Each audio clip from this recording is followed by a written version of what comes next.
పువ్వులు లేకపోతే పూజ చేయడం మానేయాలా? దాని అర్థం అది కాదండి. అందరికీ నమస్కారం. మనం ప్రతిరోజు పూజ చేస్తాం. ఒక్కొక్క రోజు పువ్వులు లేకపోతే పూజ మానేయాలని అర్థం కాదు. పువ్వులు లేకపోయినా ఒక ఆకు చాలు, ఒక దర్భ చాలు అన్నారు మన పెద్దవాళ్ళు. అది తులసి ఇంకా గరికిపోచ.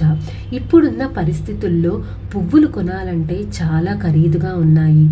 అలా అని నిన్నటి పువ్వులు కానీ కాలితో తొక్కిన పువ్వులు కానీ పెట్టకండి. అలా అని పూజ మానేయలేం కదా. అలాంటి పరిస్థితుల్లో మనం తులసి లేదా గరిక ఇంకా బిల్వపత్రాలను ఉపయోగించవచ్చు. తులసి కొనలేని వాళ్ళు మన ఇంటికి ఎక్కడ చూసినా కూడా గరికపోచ అనేది ఎక్కడ అంటే అక్కడ దొరుకుతుంది. చక్కగా తెచ్చుకొని శుభ్రం చేసుకొని మనం గరికని ప్రతి దేవుడి పటాల దగ్గర విగ్రహాల దగ్గర పెట్టవచ్చును.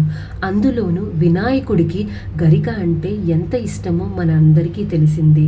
ఇంకా ఒకవేళ మీకు కుదిరినట్లయితే బిల్వ ఆకులను తెచ్చుకోండి. దానంత శ్రేష్టమైనది ఇంకొకటి లేదండి. పువ్వులతో పూజ చేసిన ఫలితం రానిది ఇలాంటి గరికపోచలతోనూ తులసి దళాలతోనూ బిల్వపత్రాలతో కానీ పూజ చేస్తే 1000 రెట్ల ఫలితాన్ని ఇస్తుంది. భగవంతుడు మన నుంచి కోరుకునేది ఆడంబరాలు కాదండి. భక్తితో చేసే చిన్న పూజ కూడా మనం దేవుడికి ఎంతో ఇష్టం. వీడియో కనుక నచ్చినట్లయితే దయచేసి మీ అభిప్రాయాన్ని కమెంట్ చేయండి. అలాగే సబ్స్క్రైబ్ చేసుకోవడం మాత్రం అస్సలు మర్చిపోకండి. హర హర మహాదేవ శంభో శంకర.